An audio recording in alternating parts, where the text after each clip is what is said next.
Valérie, bonjour. Bonjour. Valérie, tu viens présenter des tablettes pour les écoles, tablettes BIC. Tout à fait. Merci. Alors en fait, on a lancé il y a 1 an maintenant une solution qui s'appelle BIC Éducation et qui est une solution qui intègre en fait 3 niveaux distincts du matériel, effectivement au travers d'ardoises numériques avec stylet. Voilà.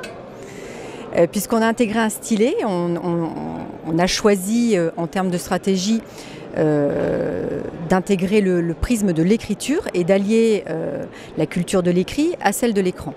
Voilà. On a mis en place également un logiciel pédagogique dédié qui s'appelle BIC Connect.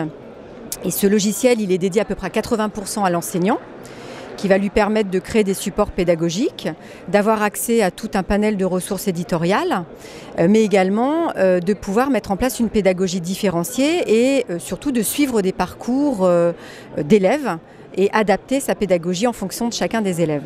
Et le 3e niveau, si je puis me permettre, c'est également un panel de services associés qui permettent, si vous voulez, d'intégrer la solution au sein d'un établissement, puisque la solution, elle est mobile. Donc on fait un diagnostic de préinstallation et puis on met en place une formation pédagogique qui est réalisée par des enseignants qui présentent la solution aux usages pédagogiques à d'autres enseignants. Ça nous semblait vraiment important et primordial de le faire avec des enseignants. Et enfin, tout ce qui est hotline maintenant, c'est garanti. Voilà. Alors moi, c'est ce que j'ai bien aimé parce que je suis allé grenouiller un peu sur votre stand hier, bricoler un peu tout le bazar. J'ai bien aimé cette solution justement intégrée avec cette mobilité. Vraiment, tout est packagé, tout est vraiment simplifié, je pense, à l'extrême.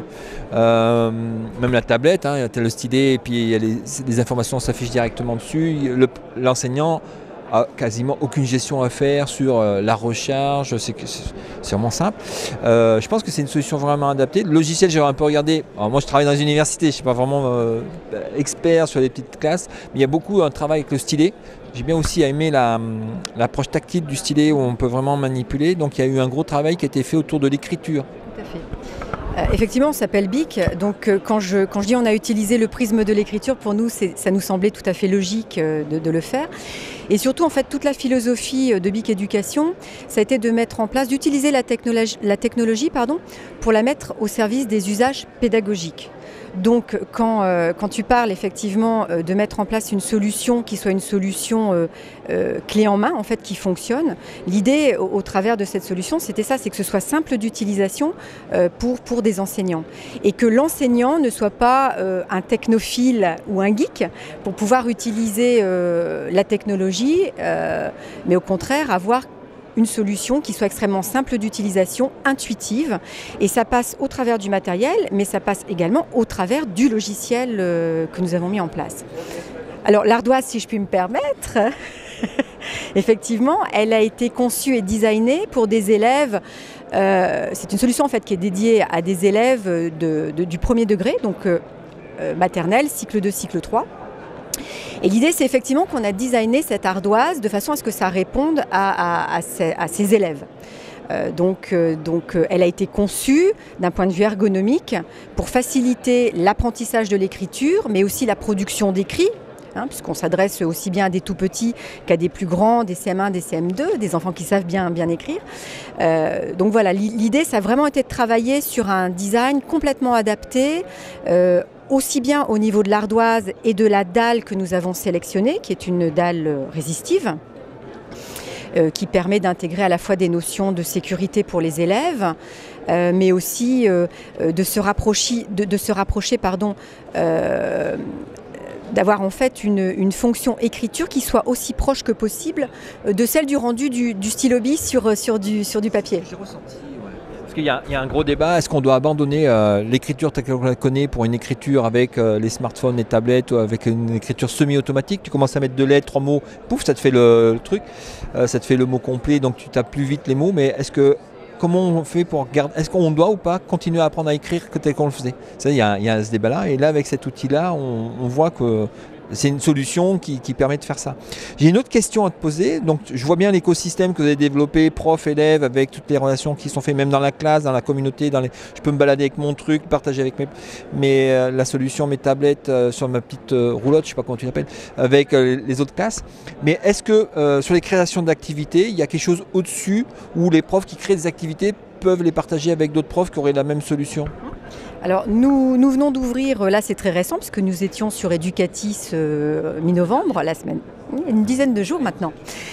Nous avons ouvert en fait un espace ressources qui permet à l'enseignant effectivement soit d'utiliser déjà son capital pédagogique déjà tout prêt, puisqu'il peut créer ses propres supports pédagogiques, mais aussi vis-à-vis de cet espace ressources, d'avoir accès à des ressources éditoriales qui sont toutes prêtes. Donc on a travaillé avec une dizaine d'éditeurs de façon à avoir ces ressources déjà intégrées, ça c'est le premier point.